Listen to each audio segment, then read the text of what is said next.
soy César Suárez, autor del libro Cómo cambiar tu vida con Sorolla, y estoy aquí en el Club Zayas. Estamos con Beatriz Lorente Boyer, bisnieta del pintor, pues para hablar un rato de la fascinante vida de este magnífico pintor del que celebramos o conmemoramos los 100 años de su muerte, como seguramente os habréis enterado ya por ahí. Bueno, quería daros la bienvenida a todos esta tarde a Zayas. Bienvenidos a esta presentación del libro en el que estamos de celebración, porque en este marco de conmemoración del centenario de la muerte del pintor Sorolla, en Zayas, ya sabéis que siempre intentamos trabajar adelantándonos a la actualidad cultural. Ya desde el principio de curso estuvimos trabajando para hacer un seminario. El seminario le llamamos aquí, es para entendernos bien como un curso monográfico, unas 5 sesiones en el que hablamos de un tema en concreto, ¿no? En este caso nos pareció conveniente, por el aniversario, tratar el tema de Sorolla, ¿no? Celebrando por supuesto su aniversario. Al hilo de esto, y para unirnos a las celebraciones que se están haciendo en torno a este aniversario, nos pareció también conveniente y una oportunidad buenísima el contar con un gran personaje que también se adelanta a la actualidad cultural, que es César Suárez, que lo tenemos con nosotros esta tarde. César Suárez es el redactor jefe de Cultura de Telva, y además de ser el que más sabe de toda la cultura que se cuece en todo el país, y por supuesto nos la hace disfrutar cada mes en la revista, gracias César, porque contigo también nos informamos y intentamos adelantarnos también a la actualidad cultural, pues también él se adelantó escribiendo un libro pensando presentarlo justo en este año en el que se celebraba el aniversario. Así que ha sido ahora hace prácticamente un mes cuando el libro ha visto la luz, y aquí en Zayas tenemos la inmensa suerte de poder tenerlo con nosotros esta tarde para que nos presente el libro, para que nos cuente cómo lo ha escrito, cómo ha sido todas las entretelas, que es lo que en realidad nos gusta saber para disfrutar bien luego de la lectura. Por supuesto, para presentarle tenemos el gran honor de contar con la bisnieta del pintor Sorolla, que eso es, la verdad es que nos llena con mucho cariño, de verdad te recibimos aquí esta tarde, porque es verdad que Sorolla es una figura que, como hablábamos antes, se hace muy cercana, muy familiar, y os digo una cosa, ahora que no nos oye Beatriz, así son las bisnietas también, ¿eh? O sea, es una maravilla, la verdad es que es un placer contar con ella esta tarde, y ahora lo que estoy dando cuenta, conforme avance la sesión, pues Beatriz Lorente Boyer, como os decía, que es bisnieta de Sorolla, va a introducir el libro y bueno, va a mantener un coloquio, una conversación con César para presentarnos ese libro. También quería aprovechar la ocasión para, bueno, pues siempre sabéis que hacemos el Zayas Recomienda, ¿no? Siempre con toda la actualidad que hay en la ciudad, pues lanzamos un Zayas Recomienda para la exposición de Sorolla, que se va a inaugurar el jueves en el Palacio Real, una exposición inmersiva. ¿Os acordáis cuando fuimos a la de Tutankamón en Matadero, por ejemplo, de ese estilo? Pues, bueno, lógicamente con otro estilo, porque no tiene nada que ver con Tutankamón, ¿no? Perdonad, por la relación, pero para que os situéis un poco, ¿no? Bueno, pues en el Palacio Real se va a inaugurar justo este jueves esta exposición. El jueves siempre se hace el pase para los VIPs, pero ya a partir del viernes ya se podrá visitar para todo el público. Así que lanzo, como digo, Zayas Recomienda visitar la exposición de Sorolla en el Palacio Real. Y sin más, sin dar más extensión a mi presentación, simplemente animaros también a que os apuntéis al seminario que vamos a organizar con la profesora Alicia Ballina, que también le conocéis, que es la asesora vocal del Ministerio de Cultura de Madrid. Entonces, bueno, es ella, claro, yo digo sí su cargo, pero en realidad es que es profesora de Zayas desde hace ya varios años. Veo algunas alumnas por aquí también que han asistido a sus clases, y ella va a ser la que imparta este seminario. Es una gran conocedora de Sorolla y creo que lo vamos a disfrutar muchísimo.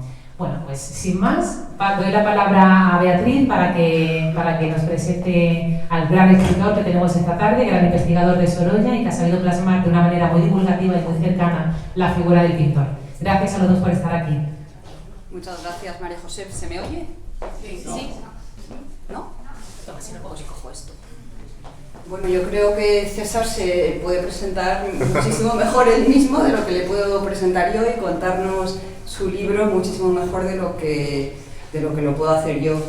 Yo creo que lo mejor es que empecemos con que César nos cuente cómo se le ocurrió, cómo empezó a escribir el libro, y ahí ya pues nos podemos ir enrollando, entablando una conversación en los puntos pues que más nos apetezca, o que es más importante. Buenas tardes, gracias al Zayas por invitarme y gracias por venir a todos.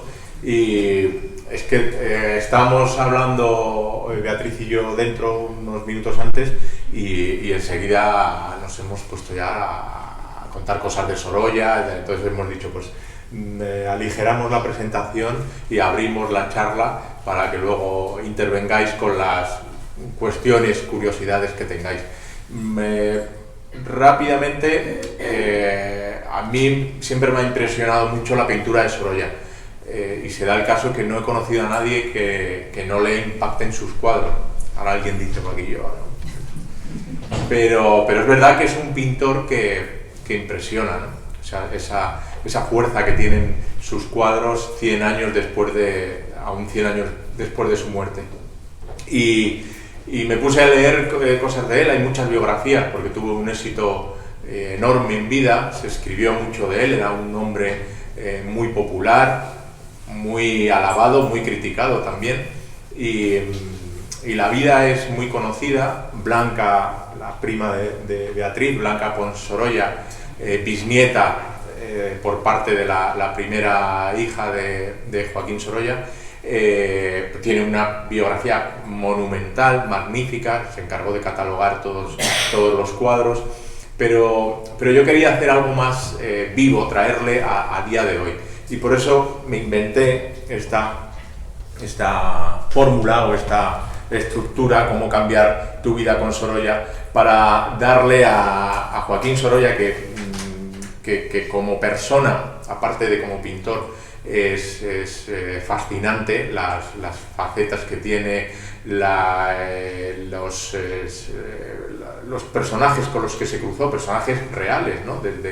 Desde todos los intelectuales, científicos, artistas de la generación del 98, los principales de Europa y de Estados Unidos, porque viajó mucho, su propia mujer, Clotilde, que es una figura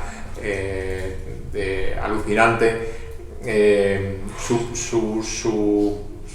su manera de ser, vehemente, apasionada, totalmente entregado a la pintura, llevado por una vida extraordinaria, porque tenía un don especial, un don innato para la pintura, y paradójicamente, cuando él lo que quería era una vida corriente, incluso anodina, en su Valencia natal, si era posible, frente a la playa, en una casa, y pintando todos los días allí, ¿no?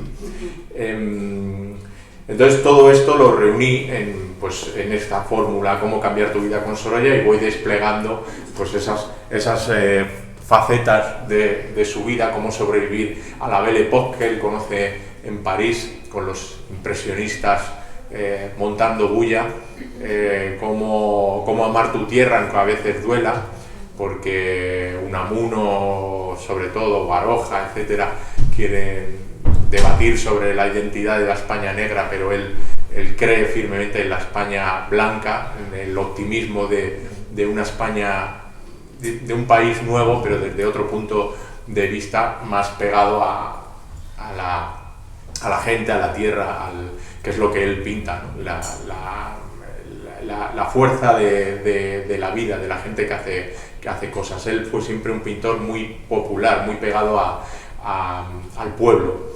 Y, en fin, pues todos esos ingredientes nos van a permitir, yo creo, sacar todas las cartas que queramos. Y empezamos aquí ya, si queréis, la charla. Luego, si tenéis alguna pregunta al respecto del libro, pues lo hablamos. Y yo quería comenzar con un detalle muy bonito que comentaba Beatriz, hablando, habréis visitado la Casa Museo en Martínez Campos, el Paseo del Obelisco se llamaba cuando la compró el solar Joaquín Sorolla, Y el éxito es impresionante. O sea, yo no he habido, este último año y medio he ido mucho y siempre hay colas, siempre hay grupos de visitas y curiosamente Joaquín Sorolla no dejó, digamos, escrito o un legado de donar al Estado, como así se hizo, porque sabéis que pertenece al Ministerio de Cultura, sino que fue su mujer Clotilde, a su muerte, en su testamento, quien con una generosidad inmensa, porque donó no solo la casa, sino todo lo que contenía, con las miles de obras. Sorolla pintó más de 4.000 obras entre cuadros y lo que él llamaba notas de color o apuntes, que la mayoría son tan valiosas como cuadros pintados en estudio. Esos cuadros que pintaba rápidamente pero que tenían un valor tremendo. Y todo eso, sus muebles que compraba también cuando iba de viaje, recorriendo todas las regiones de España, en fin, toda esa riqueza, Clotilde generosamente la donó para que todo el público pudiese disfrutarla. Consciente, quizá fue, yo creo, la más consciente, aunque Sorolla era reconocidísimo, pero ella siempre tuvo muy claro, y a mí es una de las cosas, entre otras muchas cualidades, que me sorprende, lo segura que estaba de la genialidad de su marido y cómo sabía que tenía que ocuparse, digamos, de todo lo que a él se le escapaba, porque tenía la cabeza en la pintura, pues de los aspectos más cotidianos. No me refiero solo a los domésticos, estamos hablando de finales del siglo XIX, la mujer en el siglo XIX, pues, sino que se ocupaba también de catalogar sus exposiciones, de los asuntos financieros, de llevarle las cuentas, en fin, estaba pendiente como si fuera, digamos, la empresaria y él el artista, ¿no? Con una visión en ese sentido muy inteligente. Pero a mí me ha impresionado eso que contabas, sí, ¿no? Que tú habías visto además el manuscrito. Sí, lo tengo en casa y es una cosa impresionante ver o leer el testamento de Clotilde, ¿no? Una mujer que en un folio por las dos caras pone: yo, Clotilde García del Castillo, dejo todos mis bienes al Estado español para que funde un museo en memoria de mi marido. Ole, señora, ¿no? Todos mis bienes los lego al Estado español. Yo no conozco a nadie que hoy en día hiciera un testamento o haga un testamento diciendo: lego todo lo que tengo al Estado español, cuando era una señora que tenía 3 hijos. Y los 3 hijos dijeron: vamos adelante, madre. Claro que sí. Increíble. Entonces son dos personalidades realmente increíbles, tanto la de él como la de ella, ¿no? Él, como dice César, era un hombre absolutamente apasionado por pintar. Pintaba todo el rato, las 20 horas al día o 18 horas al día que estuviera despierto, estaba pintando, estaba dibujando. Si estaba aquí tenía un lápiz. Tenía cajitas pequeñas que teníamos en casa con tablitas, porque él en pequeño pintaba sobre tablitas, y esas tablitas, esa cajita se abría y hacía de paleta en una de las hojas y en la otra pintaba. Continuamente estaba pintando esas, lo que llamamos en casa tablitas, porque eran cuadros sobre tabla en lugar de sobre óleo. Realmente también es impresionante cómo él bebió del momento, el paso de un siglo a otro, el paso de un mundo a otro mundo nuevo. Por ejemplo, a través de él también tuvo la suerte de encontrarse con su mujer y con la familia de su mujer. Porque no solo fue su mujer, sino que fue el padre de su mujer el que primero vio que Sorolla tenía un don. Sorolla se quedó huérfano por una epidemia de cólera en Valencia con 3 años y le adoptaron unos tíos, una tía y su marido, que no tenían hijos. Y le apuntaron a un colegio y él, desde los 12 años le decía a su tío: tío, quiero ser pintor. no tenían ningún antecedente familiar. No, él era huérfano, no lo había visto en ningún sitio de su familia, no había bebido de ninguna fuente artística. Y él lo sentía, quiero ser pintor. Y entonces, bueno, pues su tío le apuntó a la Escuela de Artesanos primero, y ahí José Capuz dijo, este chaval la verdad es que pinta bien, y tenía 13 años. Y entonces ya el paso siguiente fue ¿cómo se llama esto? ¿Cómo se llama? Algunos, como el Colegio Universitario Carlos III. Sí, la Escuela de Bellas Artes. La Escuela de Bellas Artes.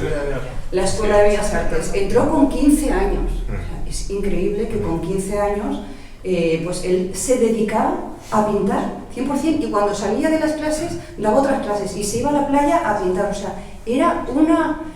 Entonces ahí conoció a Tono, que siempre yo pienso, fue realmente Tono, que ahora os cuento quién es, el que descubrió a Sorolla.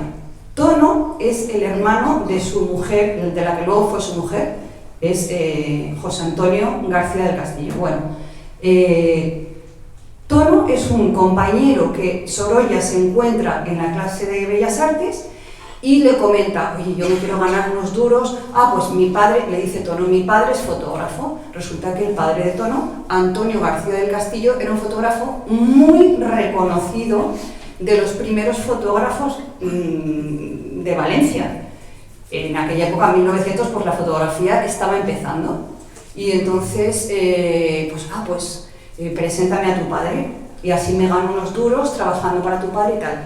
Le lleva al estudio de fotografía de su padre, empieza, bueno, dicen que empieza a colorear las fotos en blanco y negro, eso está un poco en duda, pero lo que sí que ocurre es que el padre de Tono, el fotógrafo, el gran fotógrafo José Antonio García Peris, que era un señor con una sensibilidad increíble, ve en Sorolla un talento que no ve en su hijo. Los dos eran alumnos de pintura, de Bellas Artes, pero realmente dice, Joaquín Sorolla tiene un talento bestial, ¿no?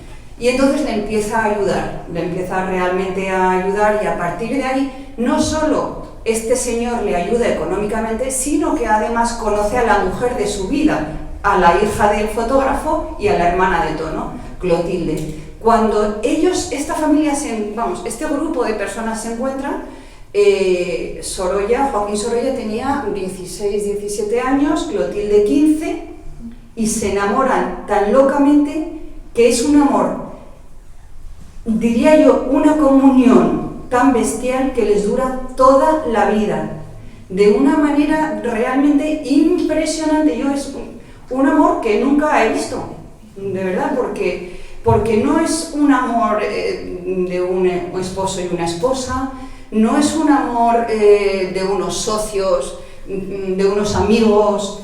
Realmente era una pasión, los dos eran unos apasionados, eran unas personalidades apasionadas. Y entonces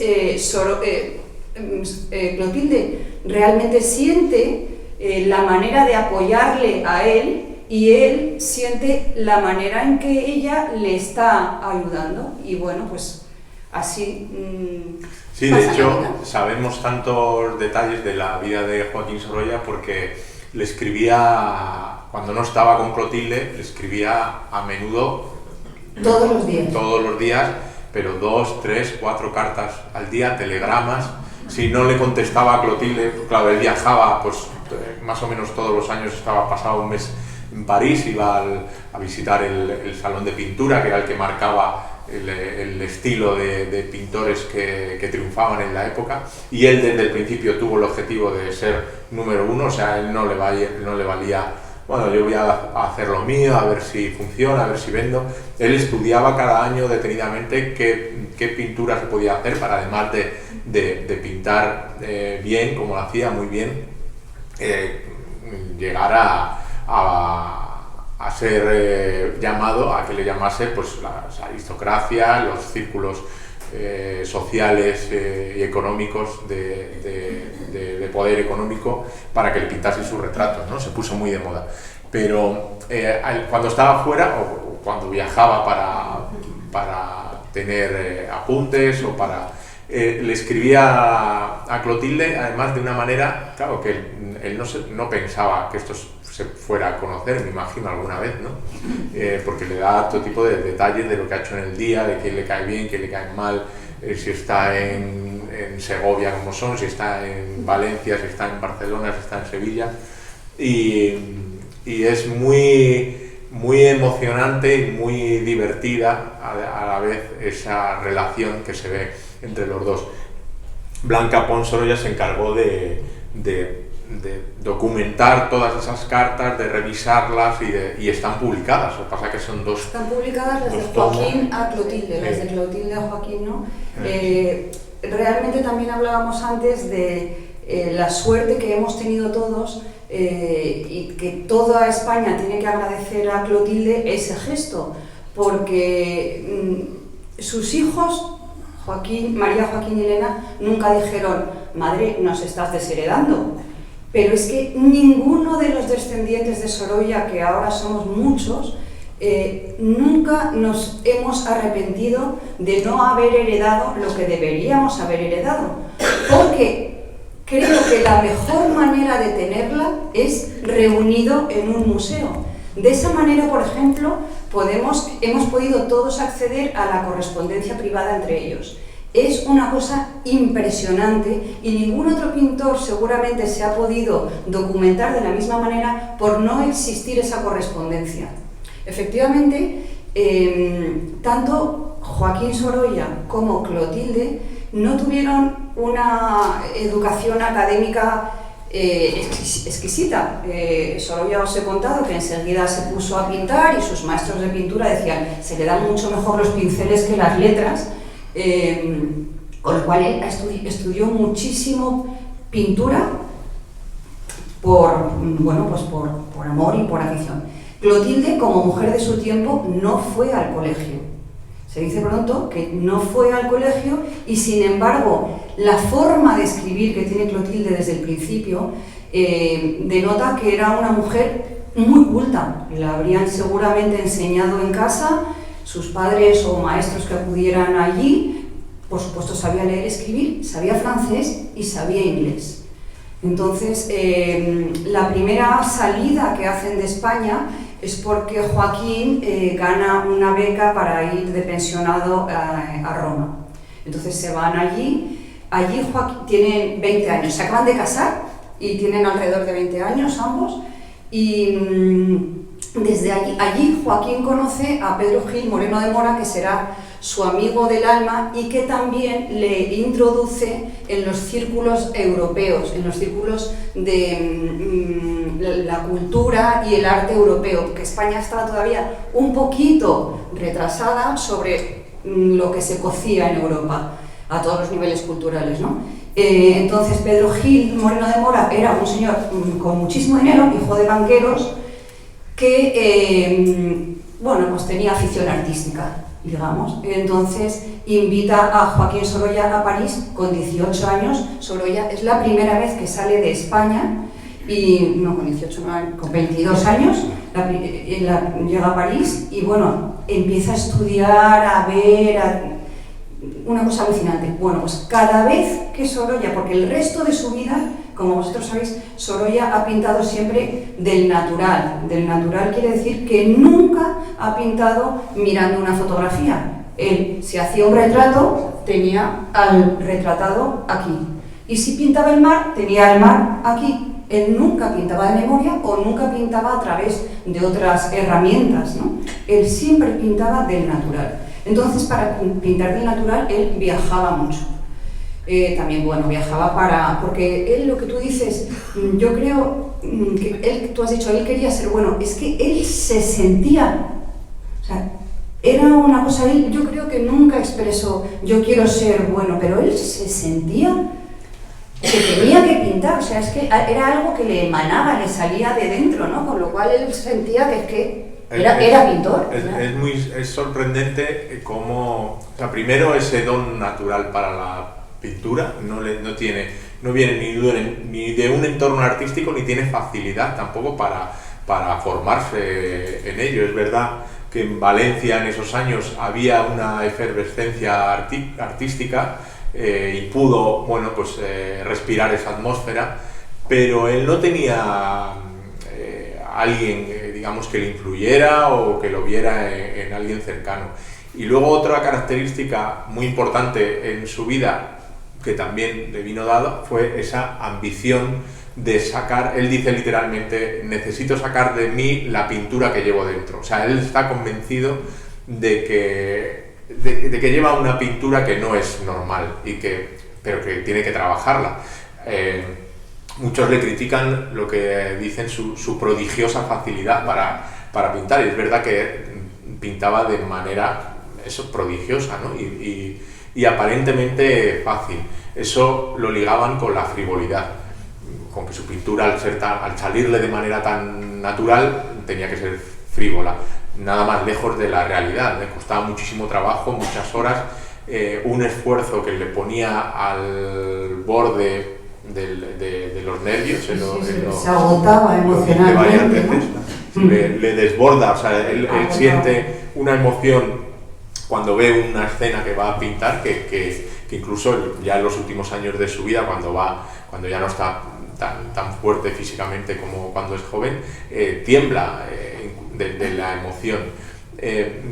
Pero esos aspectos en su vida son muy, en el desarrollo de su vida son muy importantes, porque yo lo que a mí, y a vosotras, me imagino que también somos lectores ambiciosos, y yo no me quedo contento cuando me cuentan las cosas así de manera lineal, ¿no? Ninguna vida nació, hizo esto, fue para un lado, fue para otro, ¿no?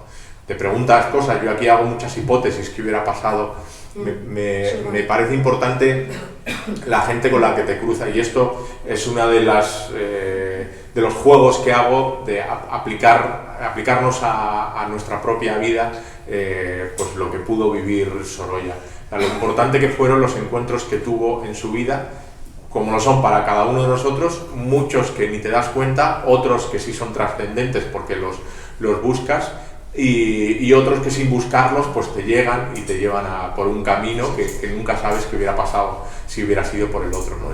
En Sorolla, desde su tío adoptivo que decía Beatriz, aquí estaba buscando, claro, esa documentación que yo os decía de las cartas está ahí y yo puedo extraer cosas, pero lo que no está documentado sobre el rigor, digamos, de lo que pudo ocurrir sin salirme de tono, pues yo me lo he inventado para que todo tuviera un sentido. Entonces he encontrado ahora, hay una conversación que tiene con su tío, José Piqueres, que yo creo que es cerrajero. Él hace herrajes para los barcos, para el Grao de Valencia, que está a un par de kilómetros de donde viven, y él desde los 11 años trabaja con él en la fragua, ayudándole a ese trabajo artesanal, que yo creo que ahí es donde aprende él también el valor de lo artesanal y del trabajo bien hecho, y físicamente la fortaleza que tenía, porque era un hombre muy fuerte. O sea, teniendo en cuenta que pintaba siempre al aire libre, aguantaba horas y horas bajo el sol, bajo el viento. Era muy pequeñito, era bajito, pero fuerte. Y yo aquí ficciono la conversación que pudo tener un día de camino a la fragua, el pequeño, con 11 años, y su tío. Bueno, no es de camino, sino de vuelta. Una tarde, cuando regresan del taller con los zurrones de la comida al hombro, atravesando el Turia entre huertas por el puente del mar, tienen esta conversación. ¿Y tú, Simet, que es la abreviatura de Joaquín en valenciano, cómo te ganarás la vida? Tío, a mí me gustaría ser cerrajero como usted y también pintor. Pero eso no es posible, Simet. Nunca he conocido a nadie del oficio que además pinte. Pues yo quiero ser cerrajero y pintor. Con razón le decía a tu tía, el maestro Perales, que lo único que hacías era dibujar monos y que la gramática te la traía al fresco. Y si solo puedo ser una cosa, seré pintor. Pintor y nada más. Está bien. Buscaremos un remedio, pero has de procurar aprender bien este oficio, por si el arte no te da para vivir. Descuide, tío, que yo le agradeceré toda la vida lo que usted mira por mí. Ay, Simet, en esta vida hay que hacer las cosas sin prisas, disfrutar de lo que se tiene, tener reposo. Acuérdate de lo que te digo, que no es poco. Sí, tío, pero yo lo que quiero es pintar.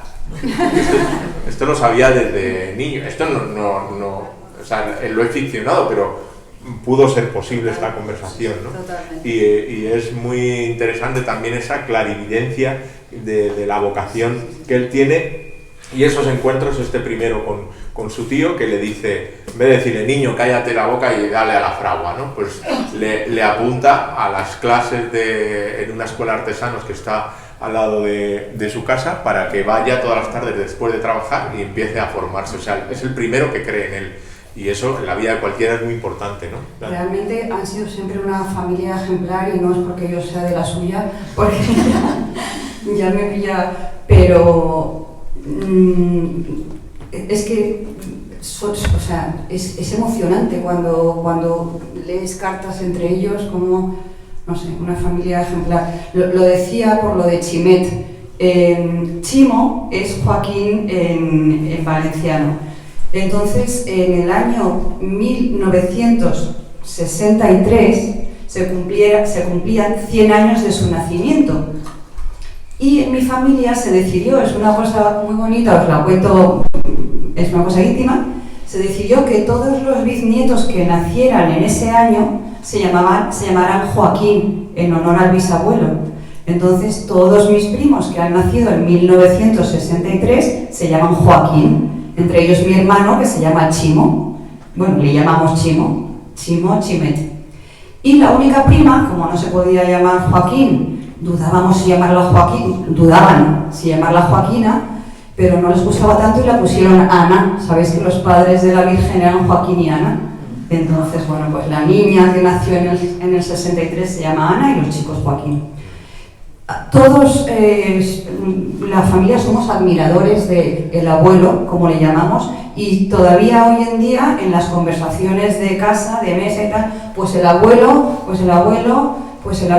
anda, que si el abuelo, imagínate lo que habría hecho el abuelo, cuando te pones tonto, claro, porque el abuelo es que era un amor hacia todo increíble. Hay otra cosa muy interesante que decía Beatriz antes sobre la manera de mirar de Sorolla, qué es lo que conforma su mirada, qué le hace a uno tener una mirada especial. Hay un capítulo que se llama Cómo ver lo que otros no ven, cómo un artista ve, o un escritor, o alguien de un oficio lo hace de manera distinta a como le han enseñado o ha aprendido a hacerlo, porque se sale de ese camino. Hay un aspecto físico que Blanca me ha dicho, a mí la primera vez me llamó la atención, y es que él tenía una retina especialmente preparada para captar los reflejos de la luz, o sea, que estaba por encima de la de cualquier otro, que se puede comparar con... Beatriz nos contaba que su suegro Antonio fue un pionero de la fotografía, y Sorolla, cuando su amigo Tono le lleva al estudio de su padre, además de conocer a Clotilde, aprende fotografía con don Antonio. Él le considera un segundo padre, un padre espiritual, además de su primer mecenas, porque él le da los medios para empezar a lanzarse en la pintura. Y técnicamente eso luego le acompaña toda su vida. Esa manera distinta de mirar tiene mucho que ver con la composición y la técnica fotográfica, que ya era algo que estaban usando. O sea, tened en cuenta que es una época en la que todos los inventos, yo creo que menos internet, y todos los inventos que se han ido desarrollando durante el siglo XX empezaban en esos años, en la segunda mitad del siglo XIX. La fotografía, la electricidad, la bicicleta de dos ruedas, el ferrocarril, claro, luego el cine. Es una época fascinante. Todo eso daba una instantaneidad que ahora nos puede sonar a broma, pero realmente para ellos era captar el momento mucho más de forma instantánea. De hecho, Sorolla siempre decía, quiero pintar instantáneas. Entonces él, al principio de su vida, cuando era muy jovencito, se dio cuenta de que para hacerse famoso, para triunfar en los círculos del momento, tenía que pintar pintura académica. La pintura de las academias, la pintura que se enseñaba en las escuelas, era una pintura historicista. Y entonces él, pues los primeros cuadros de su vida, siendo muy jovencito, son escenas históricas, ¿no? Pues el grito del Pailleté. Y entonces con esos cuadros gana en estas, bueno, eran como sí, exposiciones y se ganaban medallas y tal, gana varias medallas, pero él siempre dice que ese no es su estilo. Sorolla nace en el 63, en el 1863, y es en 1900, cuando él tiene 40 años, cuando él de repente siente una llamada, decir, oye, ahora estoy pintando lo que me apetece. Y lo que le apetece es la pintura instantánea, es captar la naturaleza, es captar la instantaneidad. Entonces, pues él sale bueno, siempre dice que lo que más le maravilla del mundo es la naturaleza, es el sol. En estas cartas que escribe a diario a Clotilde, es una maravilla, primero, porque nos permite conocer qué cuadro estaba pintando, dónde y en cada momento, porque estoy en la cartera, el 18 de junio de 1902, querida Clota, hoy no ha salido el sol, estoy muy triste y decepcionado porque hoy no he podido pintar. Al día siguiente, querida Clota, el sol brilló de una manera maravillosa, he dedicado 3 horas disfrutando, o sea, es que cada carta que lees de él dices, este hombre es que va a morir de la emoción, ¿no? Que le da lo que hace. Hay una cosa muy reveladora que dice de Lazorín, que dice que Sorolla es un pintor que quiere pintar la atmósfera, y eso es imposible, no puedes pintar el aire, pero él su obsesión es atrapar la luz como si fuera una cámara de fotos. La luz, las reverberaciones, los reflejos, los movimientos, o sea, el movimiento que Degas, por ejemplo, lo está estudiando en los cuadros que seguro que tenéis en la cabeza de los caballos, de las bailarinas, aunque Sorolla nunca, incluso habla mal de los impresionistas, no le gustan, pero por su estilo de vida, porque no era el ambiente que a él le gustaba, tiene muchas cosas en común. Y persigue ese imposible que es pintar la luz. Sí, totalmente. Y es lo que le atormenta también de alguna manera, ¿no? Aunque siempre quiere más, ¿no? Quiere buscar, llega a construirse plataformas de madera para pintar sobre el mar. Su sueño es caminar sobre el mar para estar... Realmente el esfuerzo físico que él hacía para pintar, aparte del emocional, era gigantesco, porque como él quería pintar al aire libre, y muchas veces eran cuadros de muy gran formato. Ahora comentaremos lo de Huntington, ¿no? Que le pasó al final de su vida, pero salía a la naturaleza, salía a su playa del Cabañal o a donde fuera, en el Pardo o en la granja, y lo primero que tenía que hacer, claro, es que no nos ponemos en la piel de un pintor que tiene que montarse en el aire libre, en la playa, un lienzo de 3×3. En la playa, que hace un viento que te mueres, y si es julio hace un calor alucinante. Y entonces él se monta su bastidor con sus maderitas de 3×3. Se monta un toldo para no pasar calor. Se monta una escalerita para poder llegar a la parte de arriba del lienzo. Y se hace unos pinceles para poder llegar a todos lados. Y ya, digo yo, estaría ya agotada cuando me tuviera que poner a pintar.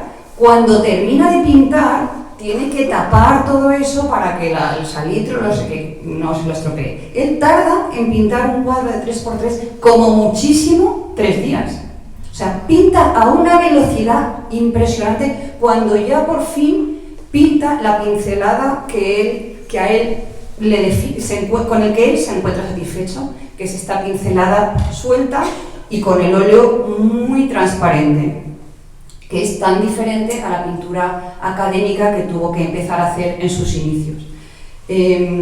Bueno, y entonces cuando él ya se pone a pintar, hay muchas fotos que además le hace su suegro, que son maravillosas, y él está con su traje de chaqueta en la playa, después de haberse montado todo ese chiringuito, se pone a pintar, se pone a mirar el mar y entorna los ojos, que es como él veía los colores, y tiene muchísimas fotos con los ojos guiñados, porque, bueno, también muchos pintores de la España, de los pintores oscuros de ese momento, le echan en cara que pintara las sombras grises, las pintaba en violeta, los blancos los pintaba con verdes. ¿Cómo lo hace él? Pues es que él guiña los ojos y realmente los blancos, pues tu blanco lo estoy viendo, que lo puedo pintar en violeta o en azules o no. Baudelaire en la biografía de Delacroix dice que el pintor moderno tiene que ser capaz de pintar a un hombre que se tira desde un cuarto piso hasta el suelo. En ese instante tiene que ser capaz de hacer un esbozo. Y esa obsesión tenía Sorolla, no podía pintar lento, alguna vez se lo dicen. Hay una anécdota, ¿no? En Nueva York, cuando está en Nueva York, y ahora si queréis podemos contar qué hace en Nueva York y la historia de quién le lleva ahí, y abrimos el turno de preguntas, porque yo creo que ya hay bastante... Cuando saltéis nos lo decís. ¿Qué iba a contar? ¿Qué se hizo? La anécdota de Nueva York. La anécdota de Nueva York, cuando está allí en 1909, ve pasar una carrera ciclista por la... Debajo de su hotel. Por la calle, sí, debajo del hotel. Y no sé si Clotilde había comprado un sombrero y lleva la caja, estas cajas para guardar el sombrero. Y rápidamente le agarra la caja para apoyar ese cuadernito que contaba antes Beatriz, y pinta a los ciclistas según pasan, ¿no? Una nota de color, como él la llamaba. Y es como el que hace una foto, como si ahora tuvieras un móvil y tirases una foto. Él veía así la realidad. Y estaba en Nueva York porque el año antes hace una exposición en Londres, en 1908, las Grafton Galleries, las más prestigiosas de allí. Él ya había triunfado en París, ya era número 1 de Europa, a la altura de los grandes retratistas Boldini, Singer-Sargent, Whistler, etc. Y hay un hombre muy peculiar de Estados Unidos, Archer Huntington, que se enamora de la cultura española. Es un enamorado, es un hispanista, heredero de una fortuna inmensa. Su padrastro tenía astilleros, ferrocarril, en fin, estas grandes fortunas que se forjan en el siglo XIX estadounidense. Y desde pequeño decide, pues un poco como le pasó a Sorolla, en un viaje por Europa, en Londres y en París, en el Louvre, decide que aquello del arte le gusta mucho y que él quiere vivir en un museo. Esto con 12, 13 años, su sueño es construir un gran museo y vivir incluso en el museo, porque es lo que más le gusta. Le gusta tanto lo español, que por supuesto aprende castellano, traduce al Mío Cid, y luego apoyará a muchos artistas, además de Sorolla, intelectuales. Juan Ramón Jiménez, por ejemplo, tuvo también mucha relación con él. Y claro, cuando descubre a Sorolla, pues se vuelve loco, ¿no? Ve que allí está lo que él entendía. España por entonces era, él decía que era, digamos, el reducto más puro de la civilización occidental. Era la parte todavía no contaminada por el progreso que ya estaba, cundía en Francia, en Inglaterra, en Bélgica, en los principales países europeos. Y por ese lado era muy exótico, claro. Él viaja Huntington viaja por España, dice que aprende cirugía. Imaginaos cómo eran los caminos entonces, ¿no? Por lo que te pudiera pasar, tenías que saber algo de cirugía. Y entonces no llega a cruzarse personalmente con Sorolla en Londres, pero manda a sus asistentes que le inviten a montar a una exposición para inaugurar la Hispanic Society en Nueva York, que es un gran edificio que está construyendo en la parte alta de Manhattan, donde quiere albergar toda la colección de arte español que está comprando, manuscritos, una gran biblioteca, etc. Entonces Sorolla enseguida acepta encantado. Iba una semana antes de lo que él pensaba, de cuando él pensaba empezar a pintar el cuadro. Entonces, una semana o 2 semanas antes, se presentaba a todos los personajes del pueblo. Les pedía que a estas gentes les preguntaba si tenían trajes regionales, qué tipos de trajes tenían, qué tipos de objetos tenían. A él le encantaban la vestimenta y le encantaban también los objetos artesanales, entonces la cerámica, la orfebrería. Se emocionaba con todo, entonces iba por estas casas de los pueblos eligiendo, y a usted le interesaría, y a mi prima, y al otro, y a cual, y al tual, y luego escogía la parte del pueblo donde iba a colocar a esta gente, y entonces les colocaba pues delante de una medianera o delante del pretil de una fuente, lo que fuera, y los componía. Aquí la señora, aquí no sé qué, señora, usted con su falda amarilla, el otro con su falda azul, usted no tiene... De hecho, él tuvo que comprar muchos trajes regionales porque no los había a lo mejor en ese momento nuevos, en ese momento que él iba a pintar, y entonces los encargaba y se lo ponía a la señora que hubiera elegido, que era una señora de ese pueblo local, y le ponía el traje que él había comprado y luego se los llevaba para Madrid, a su casa. Él montaba una gran escenografía, como si fuera un director de una película. Él mismo hacía el casting, además, porque estaba encima de todo. Fijaos que hacía el casting muchas veces por la resistencia física de los modelos que le tenían que eligieran. posar. Porque claro, estar 2 o 3 horas a pleno sol o posando, pues la gente se cansaba, quería ir al baño, voy a comer un momento, y él si veía el cuadro nadie se podía mover. Entonces tenía incluso modelos de repuesto para si alguien tenía que salir de la escena. Hasta ahí llegaba la preparación y la obsesión por la escenografía. Los cuadros que se expusieron en la Galería Thyssen en su momento, ¿eran parte de los bocetos o eran los originales de la Spanish Society? Los originales se expusieron en el Prado. En el Thyssen se expusieron bocetos. Solo eran los bocetos. Pues eran menudos bocetos. No, realmente son impresionantes, y ver la visión de España, que la pudimos ver en el Prado y en Valencia, se te ponen los pelos de punta porque es muchos metros de pintura con una Beatriz, coméntales la carta famosísima esta, pocos meses antes de que les dé el 17 de mayo de 1920 el tabardillo, que lo va a dejar 3 años incapacitado. Sí. Y él ha terminado de pintar el último cuadro de la serie de Huntington en Ayamonte. Sí. En Ayamonte. Y recibe esta carta maravillosa de Alfonso XIII. Que quería que contaras, porque realmente se le saltan las lágrimas cuando hablan de Alfonso XIII, que es un rey procesado por la República, que está fatal visto, y esa carta, que son unas breves líneas, donde le agradece a Sorolla diciendo que va a dar una imagen de España, que es una España que va a mejorar, y desde luego él, desde la luminosidad de sus lienzos, está haciendo un legado maravilloso para España. Es el propio rey. Es verdad, es una maravilla. Querido Joaquín, es un telegrama que manda a Alfonso XIII desde San Sebastián, y lo recibe Sorolla en Ayamonte, donde estaba pintando la pesca del atún, que es el último panel, como él lo llamaba, y le dice a Clotilde, está el telegrama. Me acaba de escribir el rey agradeciéndome la labor colosal, me encanta la palabra colosal que todo el rato utiliza, agradeciéndome la labor colosal que dará a conocer España al mundo entero, la luminosidad y lo que realmente es España. Ahí hay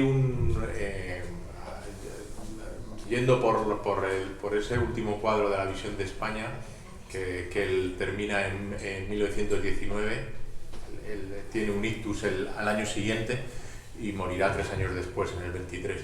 Pero hay un aspecto que a mí me parece como para meterse ahí y casi a vivir y escribir otro libro, que es el cruce que se da, o el cambio de signo de la pintura. O sea, en esos años ya las vanguardias, ya ha pasado la Primera Guerra Mundial, las vanguardias ya se han impuesto, y el mundo de Sorolla, la pintura, la manera de ver la vida, de entender la pintura, no tienen absolutamente nada que ver con la pintura que ya se está, el arte que ya se está imponiendo.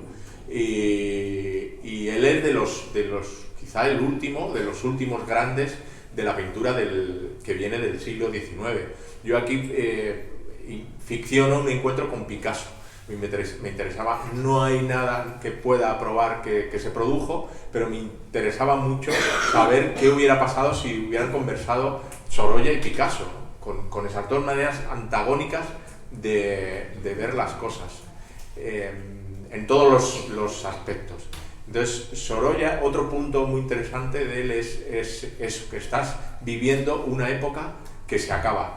Ahí, en esos, cuando acaba la Primera Guerra Mundial, el mundo ya va por otro lado. Él no lo llega a ver, claro, pero sin Sorolla, Picasso tampoco sería como Picasso como debió... fue, porque toda la primera parte de Picasso hay muchísima influencia de luz color, y él era Picasso debió estudiarlo en la Academia de San Fernando cuando estuvo aquí en Madrid, seguro que era de lo Málaga. estudió. En Málaga también brilla el sol, a pesar de que hubiera oscuridad en España. Y la hipótesis que yo hago aquí es que Picasso, cuando bajaba de Barcelona a Málaga, en los veranos, pues iba en un barco que paraba en Tarragona, paraba en Valencia.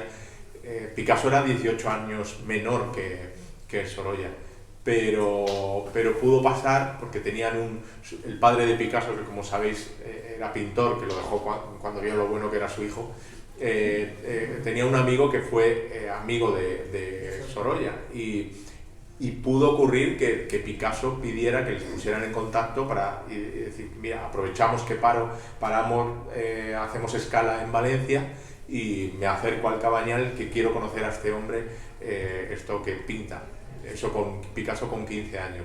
Y yo lo que me invento es que unos años después, en 1907, cuando Picasso ya ha pintado Las señoritas de Aviñón, que la tiene aún sin mostrar en el Bateau Lavoir, se encuentra con Sorolla en el Louvre, dando un paseo.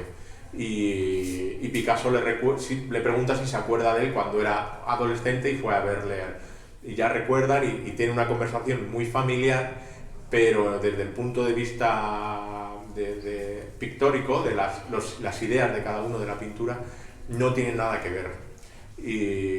Y esa parte es muy curiosa también.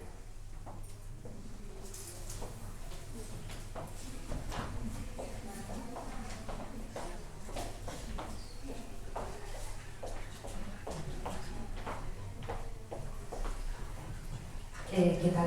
Bueno, de bisnieta a bisnieta, mi bisabuelo era Eliodoro Guillén Pedemonte, que lo tienes que saber en 1918. Joaquín Sorolla se desplaza a Alicante precisamente para el encargo de Huntington de hacer el cuadro que decidió hacer. Él estaba entre Islas Baleares o Alicante y decidió hacerlo en Elche, pero por motivos de la gripe que había y los problemas de salud de su hijo y tal, decidieron ir allí a tomar apuntes. Una de las fotografías más conocidas de Joaquín Sorolla está precisamente con Emilio Varela y con Eliodoro Guillén Pedemonte, amigo fraternal, en las cartas que refería a mi bisabuelo, que alguna tenemos en casa. Pero a mí, sobre todo, lo que a mí me interesa, que es un tema creo que es menos conocido, es el capítulo romano de Joaquín Sorolla. Joaquín Sorolla se fue a...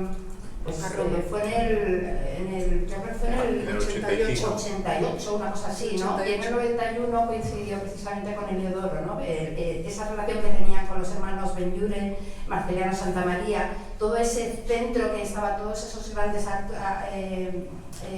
pintores, artistas españoles que estaban allí concentrados en Roma. De ahí me gustaría un poquito que me ampliaras información de eso. A ver, él estuvo en Roma, bastante tiempo, estuvo en Roma 3 años. Sí. Bueno, en lo que yo sé, él iba, y de hecho desde Roma se desplazó a París. Exacto, desde Roma, ¿no? Desde Roma fue a París. Claro, cuando iba a París no estaba un día como estamos hoy en día, estaba en tiempo, Y la primera parte de su estancia en Roma, él la dedicó a estudiar pues, a los clásicos, a ir a museos y tal. Y estaba un poco como decepcionado de la academia. Entonces, ganó una beca, ¿no? Es que sí. Ganó una beca y por eso va a Roma. Exacto, él va a Roma becado. Estudia y tal, va a París con Pedro Gil Moreno de Mora. Y es a la vuelta de ese viaje de París cuando empieza ya a hacer amistad con los Benlliure, que serán sus amigos del alma de toda la vida. Bueno, y con... Sí, valencianos también. Y en Roma pinta el Entierro de Cristo, que es su gran cuadro al que dedica casi un año. Y que le decepciona muchísimo. Que invierte el poco dinero que tiene y con el que pensaba triunfar en la exposición nacional en Madrid, y es un fracaso absoluto, le critican, casi se burlan de él de alguna manera, y eso él lo sufre mucho. Y ahí es cuando él empieza, digamos que se sobrepone y empieza a decir que tiene que encontrar su pintura, porque no es ese realismo religioso ni histórico, sino algo que va más allá, que desarrollará con el tiempo y llegará. Él dice que la cumbre es Sol de la tarde, cuando pinta Sol de la tarde, el famoso cuadro de los bueyes, de los bows sacando las barcas del mar. La verdad es que yo no sé sobre cómo pintaban, cómo se organizaban, ¿sabéis algo más? No lo sé. ¿En Roma? En Roma. Bueno, allí... Yo sé algo, pero en lo que a mí me afecta, ¿no? Pero yo quiero saber un poco ese tándem, ¿no? Yo sé que, porque él se casa con Clotilde, siendo los dos muy jovencitos, para irse a Roma. Y primero está en Roma y la segunda parte se van a Asís, a un pueblecito, porque les apetecía más el ambiente del pueblecito que el ambiente de Roma. Realmente no sé esto que tú dices, cómo se organizaban allí los pintores, cómo pintaban. Bueno, yo me acuerdo de la anécdota de cuando él tenía que presentar un cuadro todos los años para poder mantener la beca, Y no lo presentaba ni de coña. Estaba tan entretenido con otras cosas. Ya. Y el suegro Antonio García decía: hombre, Joaquín, Chimón, presenta el cuadro que te van a quitar la beca, ¿no? Ya. Y entonces, pues no debía estar muy centrado en su trabajo de Roma, porque le interesaban más cosas. Debía de hecho, estar cuando con los amigos la pintura de París, dijo: a mí el No, academicismo romano. Sí, en lo que yo conozco había como unos barrios, que eran los barrios de los... Sí, eran como los barrios de los pintores, ¿no? Y entonces los artistas que se conocían pagaban a una modelo para pintarla, pues para que les saliera más económico, ¿no? Por eso tú te pones ahora a buscar cuadros de la época y muchas veces los modelos se repiten y son distintas escenas de distintos pintores, ¿no? Y pues eso, unas calles específicas, luego había determinadas academias, ¿no? Pero... Sí, ellos tenían algunas clases y luego visitaban estudios de pintores, se visitaban entre ellos. Claro, él con esta beca estuvo 2 años, la amplió y luego volvió a España, se casó y ya luego fueron a Asís. Pero sí, era ese ambiente artístico que a él no le convence. Y tampoco le convence París cuando va, o sea, le gusta porque es el núcleo del arte, pero no le gusta la vida en París, no le gusta... Cuando regresa a España es cuando empieza ya a ganar las exposiciones nacionales, ¿no? La primera que gana, el 92 me parece, es la primera vez que tiene la medalla de oro, yo creo que es en el 92 quizá, ¿no? Yo creo que me da pero ya estaba en España, ya había, su mujer Clotilde se queda en Valencia, él viene a Madrid, alquila un estudio y empieza ya a buscarse la vida aquí. Lo que creo que está claro es que él no se sentía identificado con corrientes o con... Él sentía el impulso interior, pero por lo que tú decías de los impresionistas, bueno, él conoce a los impresionistas en París cuando todavía los impresionistas no son lo que hoy llamamos impresionistas, sino que eran unos señores que se habían juntado en Montmartre y como dice él, dice, sí, yo no digo nada, sí, son muy bien y me caen muy bien y son encantadores y lo que sea, pero se pasan mucho rato en el café y yo lo que quiero es pintar. Y él no... Y en Roma yo supongo que la academia los dibujos académicos, o sea, los cuadros academicistas tampoco le llenaban, no le llenaban lo académico, ¿no? Pues a mí me gustaría hacer hincapié en que con 4 pinceladas conseguía lo que no conseguía ningún pintor de su época. Claro. Por supuesto, claro que sí. Porque tenía una pincelada Claro, actual claro. y muy difuminada y unos drippings que entonces no se estiraban, etc. Claro, eso Porque es... el cuadro que tiene de Unamuno en Bilbao, eso es ya más moderno, es imposible. Es imposible. Es imposible. Y eso es cuando él ya pintaba como él sentía que le salía de dentro, esa Más pincelada moderno posible. suelta que era absolutamente moderna. Claro. Por eso bueno, va a ser lo que va a ser Sí. por la academia y más por lo que el principio y etcétera. No, por la academia desde luego nada, y él siempre dice que es que la academia, el dibujo académico no le llenaba, la pintura académica no le llenaba, y él empezó a ser feliz como pintor cuando se pudo desprender. Que yo creo que en aquel momento no hacía nadie esta pintura, esta Nadie. pincelada tan suelta y tan... ¿En qué movimiento tan se puede transparente. encajar este pintor, digamos? Yo creo que Sí, en sí, ninguno, yo creo que en ninguno, verdaderamente. Tampoco hace falta encajar a todo el mundo en cajones, ¿no? Pero realmente Sorolla, yo creo que no se encaja en ningún movimiento.